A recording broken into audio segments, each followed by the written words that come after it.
Hello, everyone, and welcome. So happy to be here, and thank you so much for all joining in. My name is Scott Edinburgh. I'm the founder of Personal MBA Coach, and we're here to talk about essays. Just as a reminder, throughout the session, please ask any comments that you have in the comments section.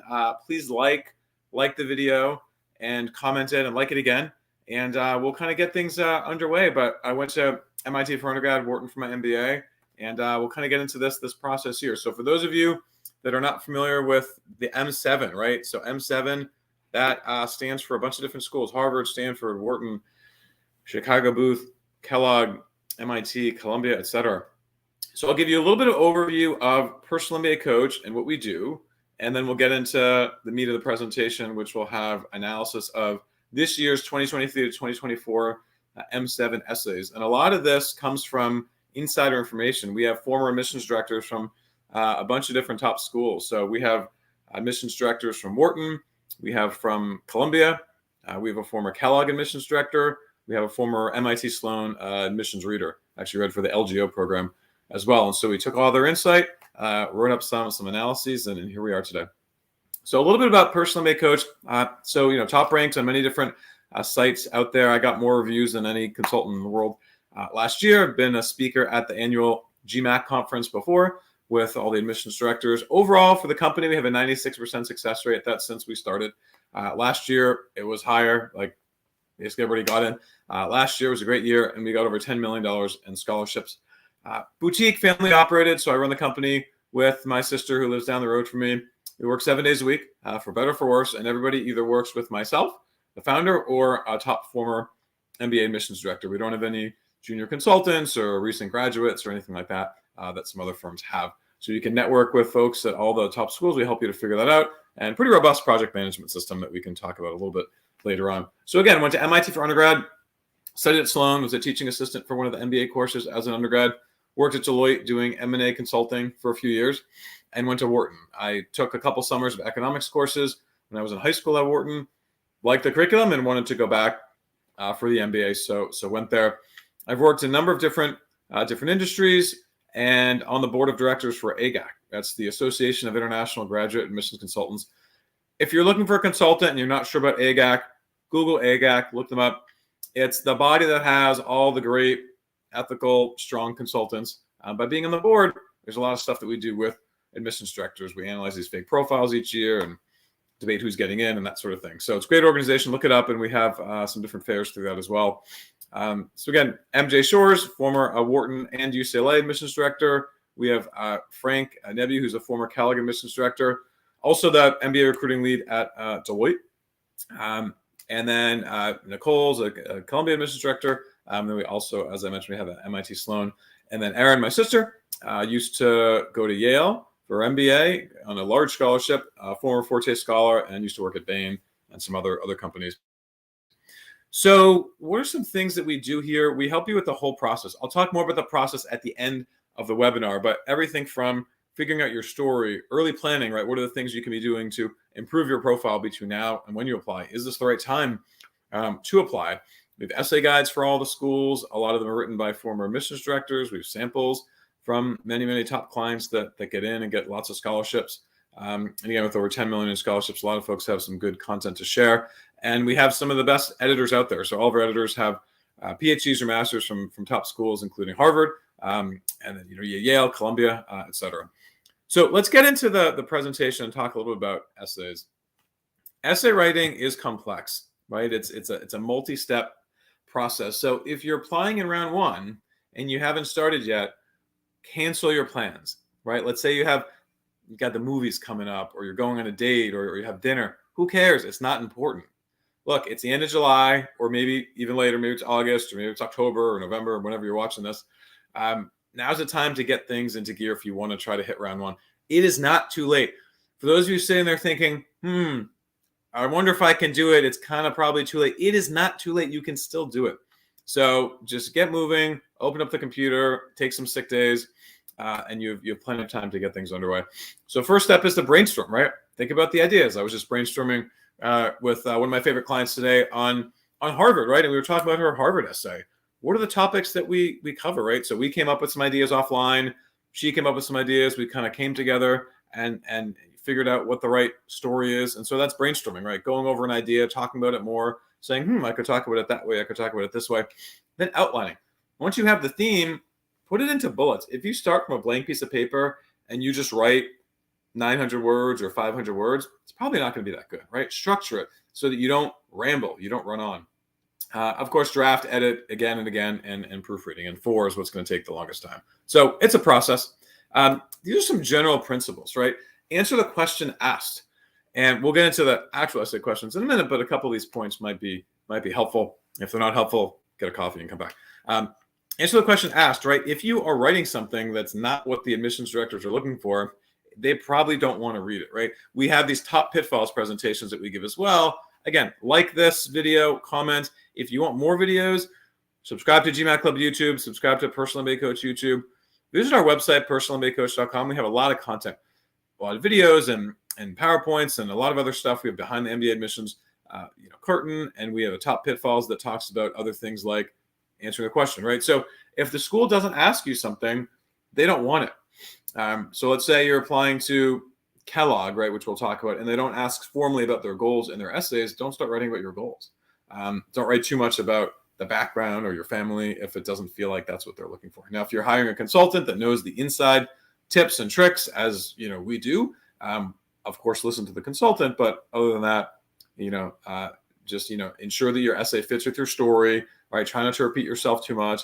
Be succinct. Keep the language approachable. This is important, right? So if you're logging onto this webinar rather than going out, clearly you're interested in this, right? And there's something that you want to do by clicking on this YouTube video instead of eating popcorn and watching a movie. So you're going to try hard. What else are you going to do when you try hard? You might write a really good essay. You might write a really good sentence. You might try to have the language be as strong as it can be. But if you try too hard, it's going to seem fake, right? And it's not what they're looking for. You're not going to win any Pulitzer Prizes here. The applicant that gets in is not the applicant that writes the, quote, best essay or perfectly worded essay. That's not what works. What works is a good story. So keep the language approachable. And, when possible, try to pick unique topics. Now, unique is, kind of hard to do in some cases, but when possible, try to do that. Okay, so now let's get into the specifics. Harvard Business School, right? In Boston, near me, right? We've got HBS professors, friendly, kind of live nearby. So we're right in the heart of the sort of HBS community right here. So as we read your application, as we review your application, rather, what more would you like us to know as we consider your candidacy for the Harvard Business School MBA program? 900 words. No, this is not a 900-word essay. This is a maximum of 900 words. They used to have no limit, and some people would go crazy and write 1,500 words, silly stuff. So now they lowered it to 900. It means no more than 900. If your essay is 750 and it's great, maybe finish before writing some extra content that might make it a little bit too wordy. How can you approach this essay? Now, that said, often they're at the 900 mark anyway. One key story, right? So one thing that you want to tell them. This is not the chance to say, hey, here's everything about me, and I'm going to tell you my life story. I was born in Pakistan. I used to like racing cars when I was young, and then now I'm working at GE and I'm doing this thing, and later I want to go to Harvard and take all these classes. That's not the point of this essay. So if you're writing your life story and it ends with 200 words about why Harvard, probably delete it and start over, because they don't want to see that, right? Everybody wants to go to Harvard. They know that, and you don't need to tell them that. So what are some potential topics, right? Maybe an experience that shaped you, perhaps some kind of a passion, a value, maybe a hobby that turned into a career, perhaps, right? And these are high-level kind of topics and advice. Of course, if you want to get further guidance, reach out to us. We do offer consultations, and we can talk about how we can work together. No, we do not offer free consultations just to chat or review profiles, only if you're interested in hiring us. So please visit the website, see if the prices match what you're looking for, and we can go into much more depth on how to answer your Harvard Business School essay. Some things to keep in mind, right? Choose a theme that's going to allow you to share what makes you special. And if you say, I don't have anything that's special, you might, right? It should be interesting, right? This should be something fun. Admissions directors read a lot of essays. And it's important to talk about that, right? Because you could have an admissions director that's reading 4, 5, 6, 7, 8, 10, 15 maybe more applications each day. So they won't spend 2 hours in your application, right? They'll only spend a certain number of minutes, and that varies by school. In another presentation, we can go into that. How many reads do they do? Is it one read? Is it multiple reads? Make it interesting, right? Try not to throw everything in here. Professional, it's like professional's okay for Harvard, professional experience, but a more personal story tends to work a little bit better. And you don't really need to talk about why Harvard in this essay. So if this works, we'll play a little bit of video about someone else's thoughts for working with us, and then we'll come back and we'll talk about Stanford. Scott and his team were really incredible to work with. Coming into business school applications, I knew I wanted to work with a consultant because after meeting with a couple of other top consultants, I decided to work with Scott and his team for a couple of different reasons. First, they provide extremely comprehensive and accessible support. They had a great track record with M7 programs, and just speaking with him, I felt like it was more of a genuine conversation, and his advice was really solid, practical, and also personal. Scott was really able to guide me through the entire admissions process, from selecting my schools to crafting my story to even negotiating for a greater financial package at the end. Coming into this, I was the least confident in my essay work and interview prep. And of the 7 schools I applied to, I received interviews from 6 and was admitted to all 6. I think the quality of the editing and interview prep process really speaks for itself there. For me, I really appreciated that Scott, with his strong background in business school admissions, initially helped me craft my story, but the editing was entirely left to a professional editor. This really felt like the best of both worlds, where my content was not only tailored to the admissions committee, but also presented in the best possible way. His team also followed a similar approach for interview prep, where I was able to experience mock interviews with individuals who actually used to conduct interviews at my target schools. Again, having an expert for this was just extremely helpful, and I was able to ace all of my interviews. Results-wise, my top choice was always MIT Sloan, and I will be attending MIT Sloan this fall. But outside of that, I was also admitted to Columbia Business School ED, Wharton, and I additionally was admitted to Kellogg, Ross, and Stern, all with significant financial support. As someone who was initially super unfamiliar with the business school admissions process, I consider this application season a really huge success for me. And I really credit much of that to Scott and his team. I knew I wanted to give him my all and just do it all in one go, and his team really helped me maximize my chances of achieving my goals. Overall, I'd highly recommend working with Scott and his team if you're in the market for an accessible, knowledgeable, and supportive admissions consultant.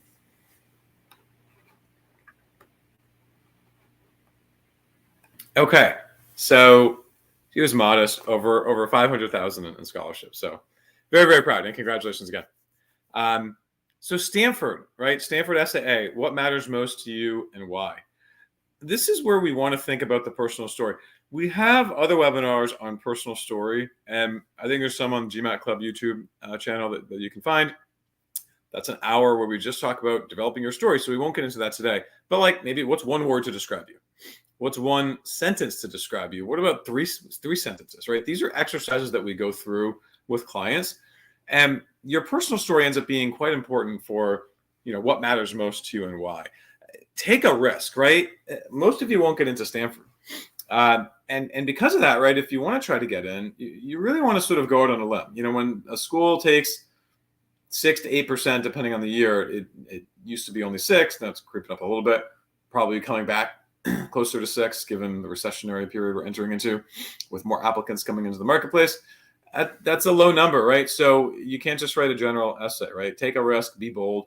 One of my favorite essays we did was this guy Moritz, and there's actually a video somewhere on this channel. If you search Harvard versus Stanford and have personal MBA coach here, you'll have Moritz there. But in any case, we wrote an essay. We started with numbers, and we ended with numbers too. That's just a different way of writing an essay.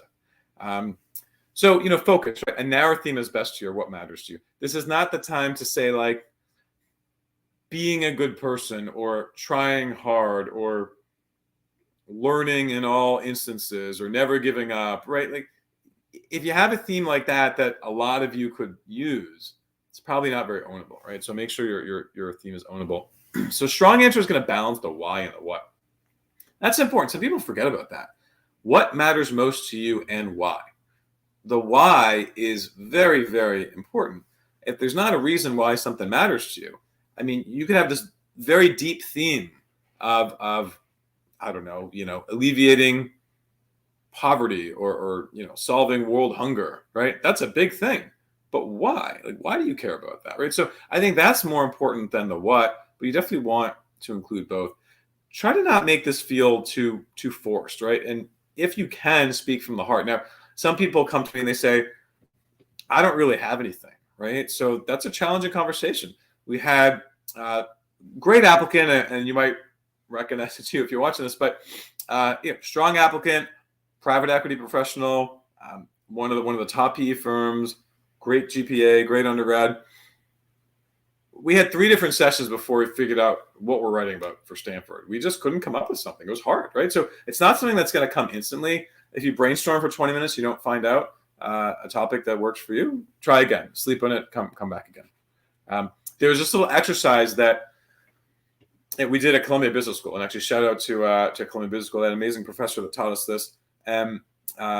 This was where there was a pick up a mystical box of toothpicks, right? You have a box of toothpicks. What can you build with toothpicks? Take 2 minutes, write down everything that you can build.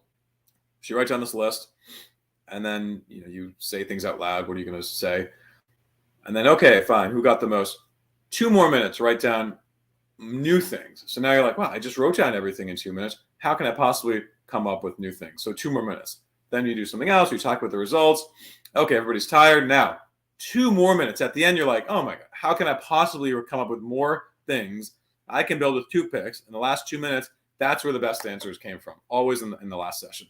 So if you don't come up with the right topic at first, think about it and come back. That said, if you get a great topic on the first try, stick with it too. Stanford SAB. Why Stanford? Open with some context. This is a little bit more straightforward. Discuss some short and long-term goals. How will Stanford help you to get there? But it's more than, we write classes and clubs, but it's more than that, right? Stanford wants to know that you specifically think about why that program is right for you. And there are things that you are going to say that's not just found on the website. So maybe you'll need to talk to students. Maybe you'll need to go to events. Not so that they'll take you. They don't care what you do. You can go to 100 events or no events. It doesn't matter. But it might teach you some things that you could then learn to write about in the essay. What things should you not do for Stanford? Don't just talk about entrepreneurship or Silicon Valley because it's Stanford. Don't change your goals to be an entrepreneur because you're applying to Stanford. That's something that is unfortunately more common than it should be, where we hear, oh, maybe I'll write about, this startup because I'm applying to Stanford, but for Columbia, I'll write about something else. Your goal, have one goal and keep your life simple. You might be interviewing with 2 schools in the same week, and if you have 2 different goals, you'll just be confused, right? Plus, Stanford doesn't need more people that will write about entrepreneurship. They have enough of those. So keep that in mind as well. I'm actually going to skip this video because I want to get into the meat of the presentation, but you can visit our website. We have a lot of videos like the first one to talk about folks' experience, client testimonials, and you can learn from others about what they thought working with us was like. Okay, so Wharton Essay 1. How do you plan to use the Wharton MBA program to help you achieve your future professional goals? And then they give you some hints. You might consider your past experience, short and long-term goals, and resources available at Wharton. So if you don't answer in that structure, you really blew it. I mean, they told you how to answer the question right in the question. So stick to that, right? Some context, right? Consider your past experience. So talk about some past experience. Talk about your goals. Personal MBA Coach, we always write a 200-word goal statement with everybody. So one of the first tasks before you're even writing essays, you're writing your goals. We're getting them very solid and strong. You'll use this statement in this kind of an essay, right? And then you go into detail, a lot of detail about what the school is going to do and how it will help you to get there. And you want to be clear that you've done your research. So Wharton is not a school that cares a ton about engagement, honestly. Like, it's good to do, but there's no like, oh, if you didn't visit the campus 3 times, you won't get in or anything like that. But they do want to know that you have thought about the program and you have clearly define the reasons why it makes sense for you, and you know what you're going to do to take advantage of them. It's a lot of fun. I went to Wharton. I had a blast. What did I like about Wharton? One, you're in Philly. If you don't love Philly, that's okay. You'll learn to love it once you get there. Philly's great. It's a major city, and a lot of people don't know other people in Philly. So you get access to the city without having a lot of distractions. So I love that. A lot of student faculty involvement, very down to earth, not competitive. You can study if you want. You can not study if you don't want and just have fun. And a lot of other things to think about. Okay, so essay 2, taking into consideration your background, personal, professional, and or academic, how do you plan to make specific, meaningful contributions to the Wharton community? Cover up to 2 aspects of your candidacy, right? We say up to because maybe you don't want to write 2 things. Maybe you just want to write 1. This is not the time to write a list of 10 different things that you're going to do to contribute to the community. This is not a fill in the blank. This is an essay. So let's expand upon these. Let me learn about you, right? I want to know what you've done, how you've succeeded, why you've succeeded, and then let's think through, why Wharton is going to make sense for you. And the value is going to be important here. So as you work with folks, you think through what are the core things that you're going to be doing on campus and how is that actually going to add to the fabric of the community. Wharton is pretty analytical as well. As is Booth, right? How will the Booth MBA help you achieve your immediate and long-term post-MBA career goals? 250 word minimum. So that's tricky. How many words do I make it? 250, 300, 400, right? You have to think about what length makes sense for you. And that's one of the things we do when we work with clients is tell them how long to write this essay, what to include, how is this different from the Wharton essay? It sounds like it's similar. Again, goals, skills, but Booth is different, and you want to show them that you've done your research and you know a lot about Chicago. I was just in Chicago a few days ago, and it's just a different environment from New York, where it was as well with admissions directors, and then Boston last night. You want to show that you understand the Booth culture. If you don't get the Midwest, and they'll say you're applying from another country and you don't really know a whole lot about Chicago, you might want to learn, right? I think that could help you to write a better essay and be a little bit more informed. So essay 2, this is a fun one. An MBA is as much about personal growth as it is about professional development. In addition to sharing your experiences and goals in terms of career, we'd like to learn more about you outside the office. Use this opportunity to tell us something about who you are. So something about who you are. Is this the Harvard essay? Is this the Stanford essay? What essay is this? Can we copy and paste? Right? You might not want to copy and paste something, but you can think about, from a thematic standpoint, are you using a somewhat similar theme? You might not. How are you unique? When you see an essay, something about who you are, this is something about who you are. This is not tell me the best extracurricular activity that you've done. You want to include something about you as a person. This is a hard one to answer, right? Passions or maybe hobbies. Being focused and being succinct is important. A little hint, I won't tell you exactly how many words to make each essay yet, but this essay should be shorter than the first one. So usually this is a little bit shorter for us. And when you're thinking about something about who you are, right, think about your broader self, the different parts of the application. You have the resume and you have the recommendation letters, 2 letters, for some schools, 1 letter. You have the short answer questions, you have the essays, you have the interview. So they're going to see different things about you already. And this should, really kind of complement that. So if a recommender is going to cover certain key concepts about you in their letters, and you cover this as well, think about how it balances out. So again, something about who you are that they don't otherwise know in the application. And it's not, I am a driven person who is passionate about, X, Y, Z, right? You want to just get as specific as you can be. Columbia. Columbia cares a ton about engagement. So you really want to engage with the school. And offline, we can help you to think about how and when and how much. But through your resume and recommendations, we have a clear sense of your professional path to date. What are your career goals over the next 3 to 5 years, and what is your long-term dream job? So we were at Columbia last month, or was it April? It's July, June, May. Yeah, so 2 months ago, almost, about a month and a half.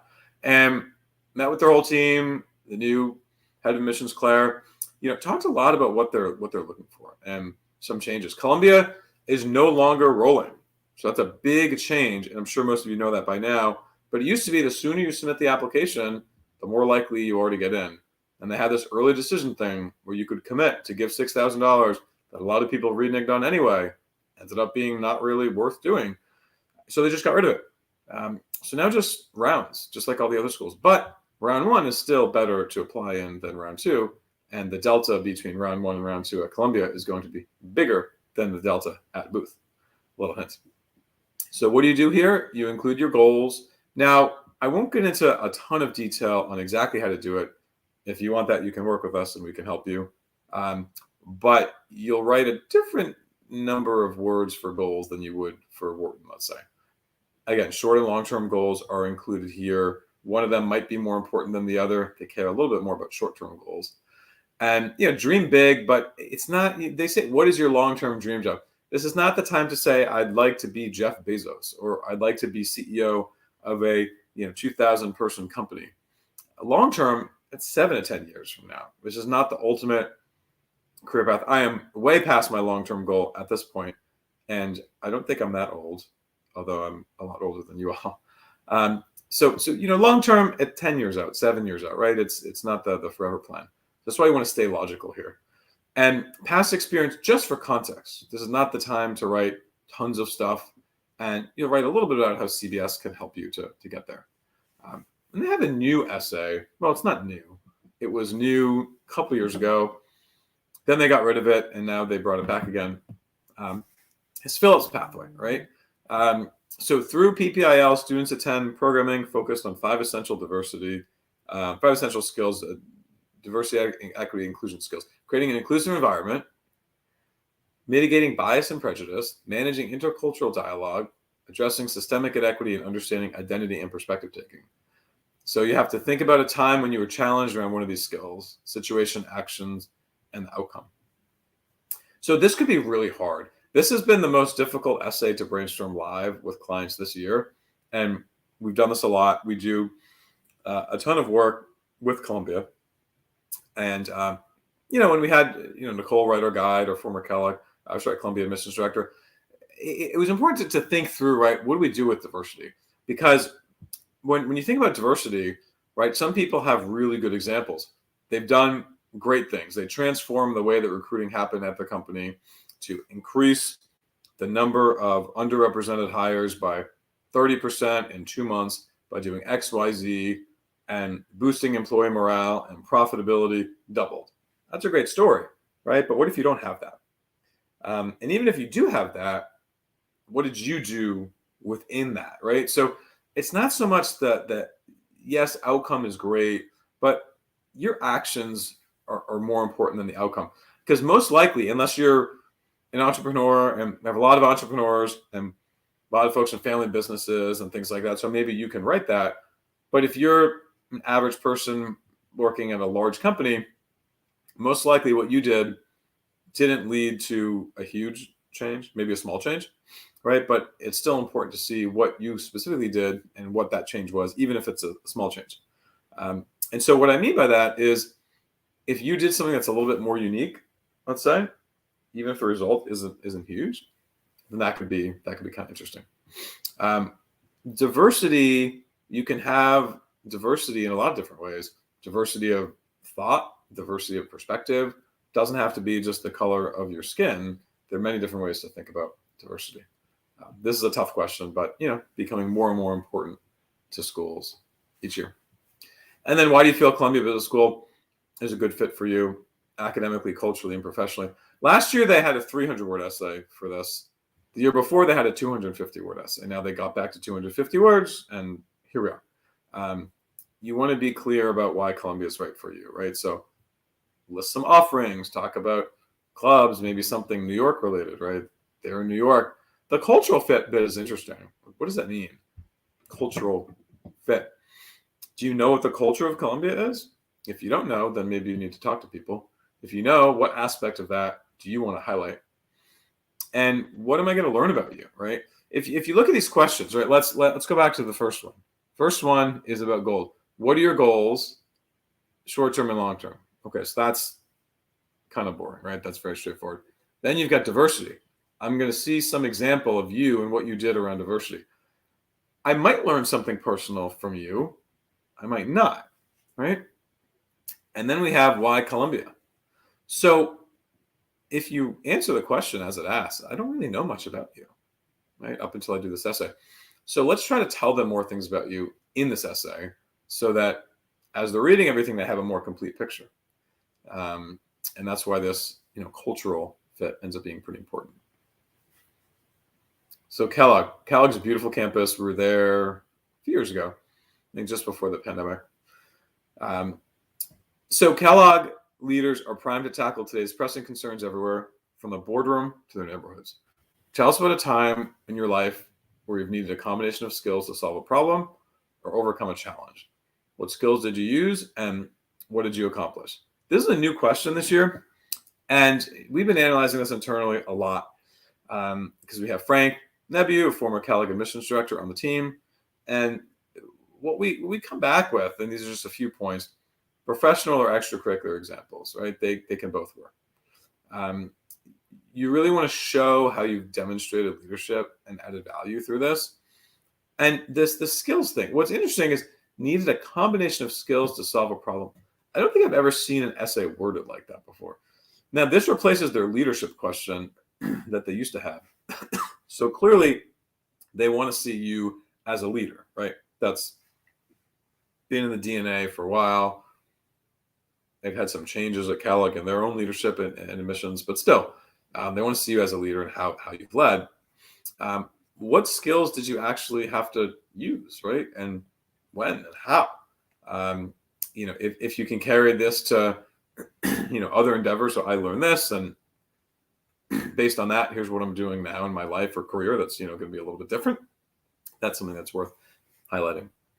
450 words is short, and there's a lot to, pack into this. But what's interesting is they kind of leave it very open-ended, right?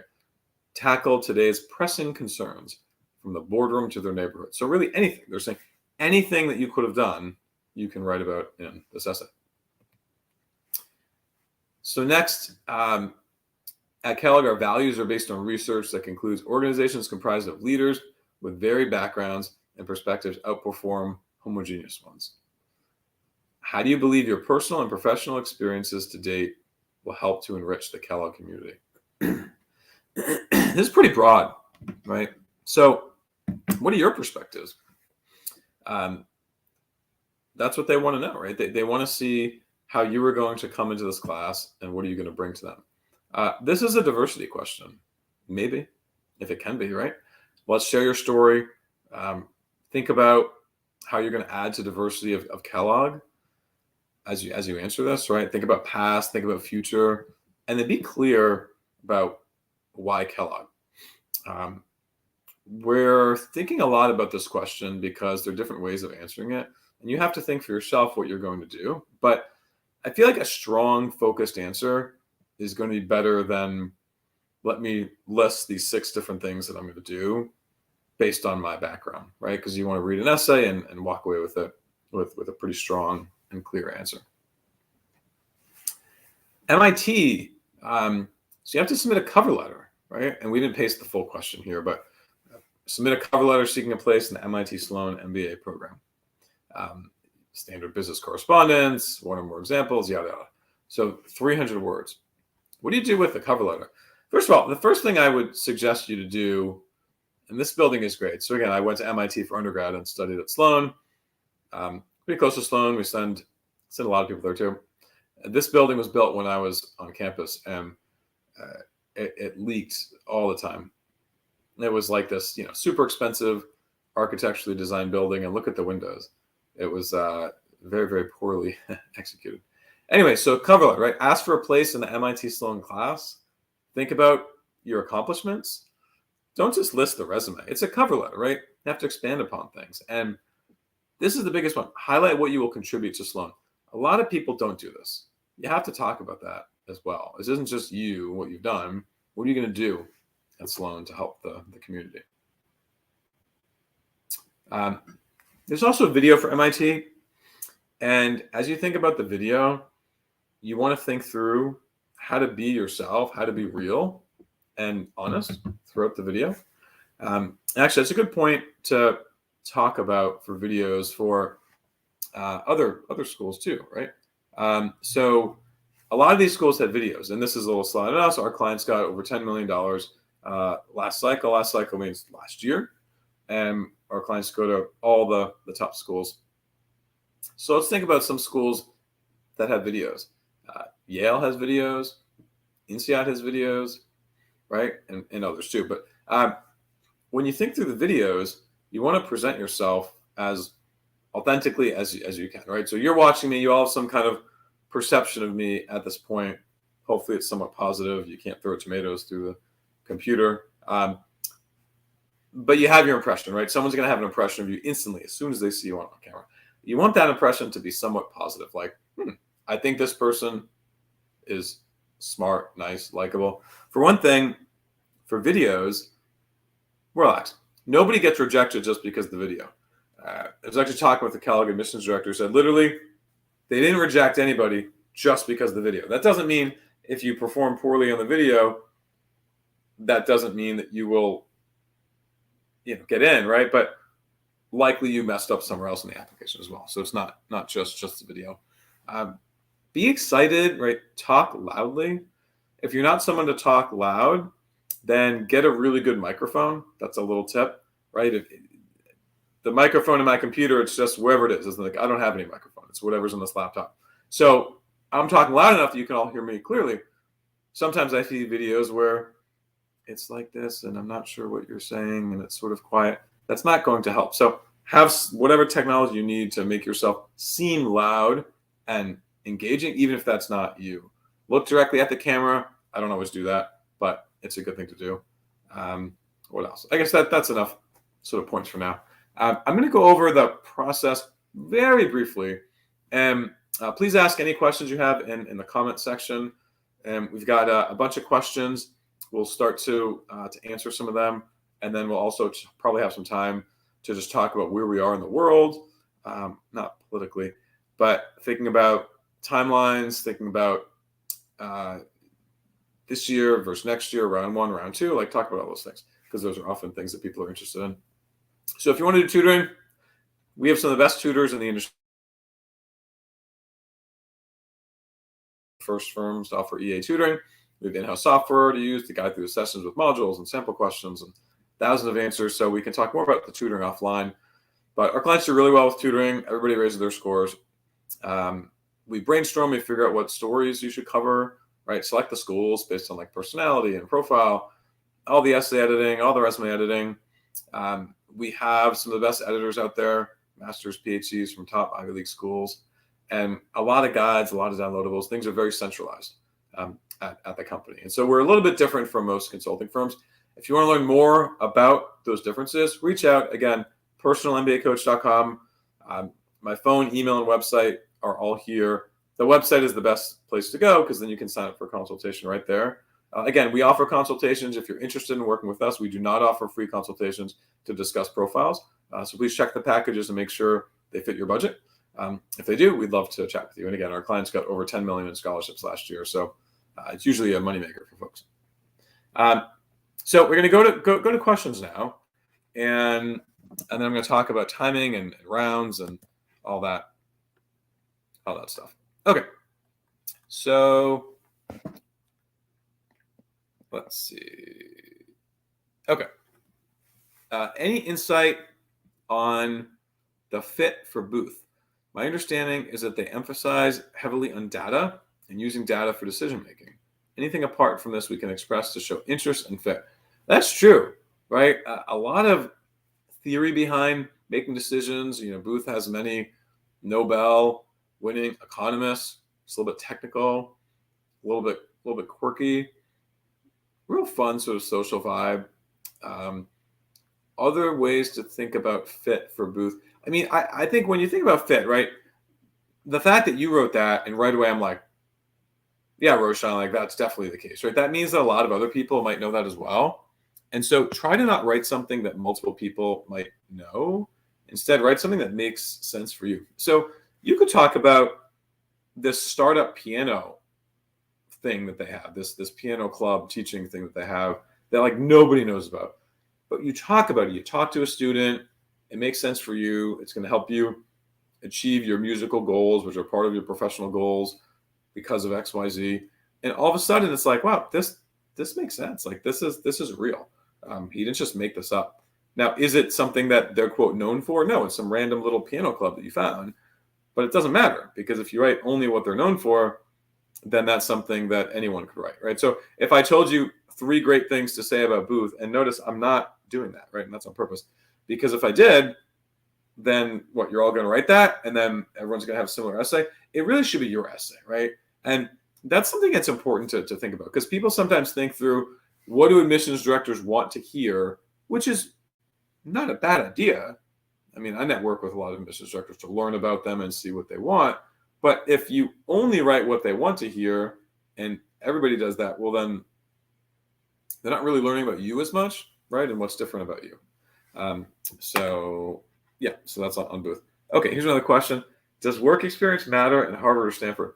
It does. It matters more in Harvard or Stanford than any school that I know of. The average years of work experience is around 5 years, slightly under, and some schools it's slightly over. So what that means is Harvard has a younger class, obviously, right? So if you're old, it's going to be harder to get in. If you're really young, you only have 1 or 2 years of experience, also hard to get in. Why? Because they do deferred programs. We do a ton of work with deferred applicants. So if you're in college and you're going to be applying to schools, great, let's chat. Harvard has a lot of people that they take when they're in college, and then they make them work for 2 years and defer, and then they start 2 years after finishing college. So if you're in the workforce and you just have 2 years and you're trying to apply to Harvard, they don't have a lot of spots, because all their 2-year spots, or most of their 2-year spots, are taken up by the deferred students, which they call 2+2. And then if on the other end of the spectrum, if you're pretty old, what happens if you're an older applicant? And we have a lot of older applicants. We always find homes for people, right? But it might be a home that you're not thinking about now. You might think you're doing a full-time MBA, and then bam, there's MIT Sloan Fellows that falls in your lap, and it's wonderful. Stanford MSX, great program. There are executive programs that are part-time. Wharton has a global executive program where you can be anywhere. So right where you are right now, you can study at Wharton. That's pretty cool, right? A lot of different structures. There's 1-year programs. Even in the US, there are tech MBAs, Cornell Tech, NYU Tech, Kellogg MBA, and others. These are 1-year programs focused on technology. And if you're a little bit older, you can still get in. We got 11 and a half years of experience, 12-ish years, an Indian male technical guy, got into some of those tech MBAs last year. And that's old, right? It's like double the average age, but the spread is, it's more evenly distributed in the tech MBAs. There are full-time executive MBAs, MIT Sloan Fellows, Stanford MSX, London Business School, USC has one, and some others. There's part-time executive MBAs, right? So a lot of different things to kind of think about. When it comes to the timing of applications, right? So there's a question on timing and when is the right time, right? I want to game the system, get the personal MBA coach insider tips. I want you to help me crush it. When am I applying? Well, it's July 19th over here, right? July 20th for some people. Round 1 is coming. So do you have time? Maybe, maybe not. I think yes, right? I said at the beginning of the webinar that there's time to do it, but not time to do 9 schools in round 1 unless you're some kind of crazy genius kid. That's going to be too many. So how many can you do? It depends how quickly you can write. Round 1 is better. For some schools, it's a lot better. For other schools, it's not that much better. So you want to think about the school and how much different it is. Round 2 is also okay. Round 2 is bigger than round 1. So if you want to, apply in the less popular round, that would be round 1. And this is going to vary by school. So I see a question. Hello, sir. Want to discuss profile? How can we connect? So you can visit our website if you would like. And we offer consultations for those looking to hire us as a consultant to guide them. And so feel free to visit the site, submit your information, and we can follow up. As far as the number of schools, right? So that's a good question about number of schools. On average, we see applicants apply to 6 schools. Now, that's going to vary based on the applicant and the personal situation and how much they need the MBA and et cetera, et cetera. But 6 is the average. And typically in the 5 to 7 range is where people fall. You want to do enough that you're going to give yourself decent chances of getting in, have some options, right? But not so many that you're starting to, wear yourself out and the quality ends up going down. So that's what we see as far as numbers. And if you're doing a dual degree program, right? So you're doing a program where you're studying 2 different things at once, and it's 3 years rather than 2 years or something like that. You want to think about why that makes sense for you and how much work it's going to be, because it might be more work to do 2 different schools' essays than one, and it might even be harder to get in. That said, dual degrees are great. Nothing wrong with them. And you could have some interesting scholarship success that comes from that. So recommenders are often a popular topic, and I regularly get asked the question, who should be my recommender? Does the title matter? How old do they need to be? Do they need to have an MBA? What's the color of their hair? Where do they live? Like, none of that matters, honestly. All that matters is that, age matters a little bit, because you have to have somebody who can write how you compare to others. If someone just started managing people a week ago and you're the only person that they've ever managed, it's hard to write in a recommendation letter, out of the 25 people I've managed over my 10-year career, Scott is one of the best consultants because he does all of these very specific things that other people don't do. That's what I want. I can't get that from a first-year manager who hasn't managed anybody. It's not going to sound as good. So the age does help a little bit, but it's not like, oh, well, senior manager is better than manager, and senior partner is better, and CEO of the world is the best. That doesn't matter, because if somebody's really old, then they're less likely to work very closely with you. Now, I know when I said less likely, they might work very closely with you. And if that's the case, if your boss is the CEO of the company, no downside in asking your boss, right? But if the CEO is not your boss, then let's let them run the company and you focus on asking somebody else.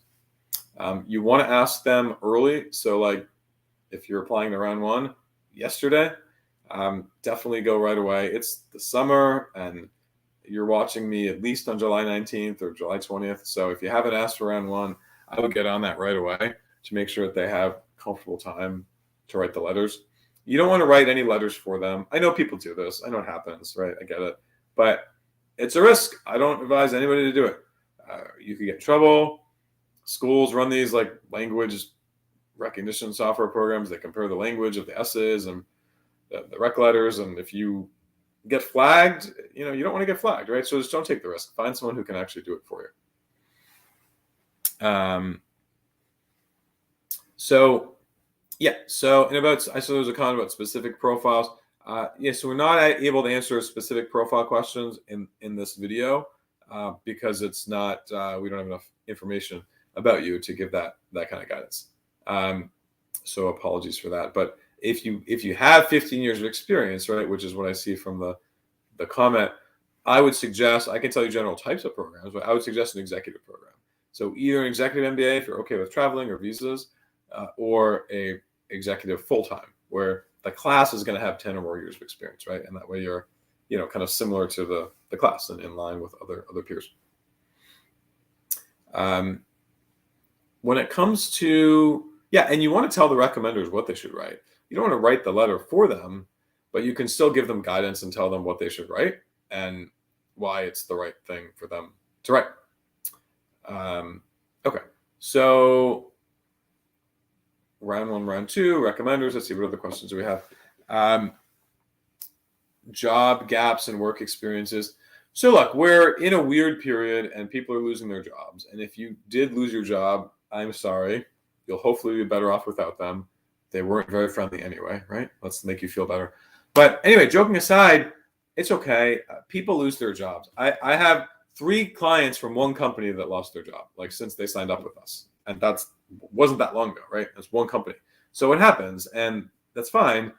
You can still apply. But make sure that you're doing something else. So the answer is not, oh, I lost my job, so now I'm going to study for the GMAT for 3 months. No, that is the worst thing you can do is to take time to just study or just do your applications. No, they don't want to see that. They want to see you doing something. So try to get another job. That's the best thing to do, is to get another job or some kind of nonprofit, something. Obviously, if you're job searching and there's a little bit of a gap, that's fine. But you don't want to have a large gap that you just say, I filled it studying for the test, because you're competing with everybody else who studied for the test after working. So who's going to look more ambitious? The person who needed to not work to study, or the person who could do it after the office? So fine if you're out of work. If you just recently lost your job this summer, right? Maybe round one is not the round for you. So you could be sitting there thinking, I was going to do round one, but I'm not working anymore. You might be thinking, let me accelerate it and definitely get it all in the round one. But you want to have some consistency. So maybe get another job and then apply in January. Between now and January is a lot of time, and you can build up many, many things. So a few more sort of pieces of advice before we part here. And again, like the video, share it, comment, visit our website, personalmbacoach.com. You'll hear, or rather you'll read a lot of things. You'll hear things too if you watch the videos. We have different videos where we interview admissions directors from top schools. We'll be doing some more. My sister's going to interview Bruce, the head of Yale. I have a few top interviews coming up as well, so you can see those coming through. But let's talk a little bit about the extracurricular profile building, right? So if you don't have a lot of experience, and if we were in a room, I just gave a talk in New York, and raise your hand if yada yada, and 50 people raise their hand, or 10 people, or whatever. If you don't have a lot of extracurriculars, it's not too late to start things. So you can start an organization.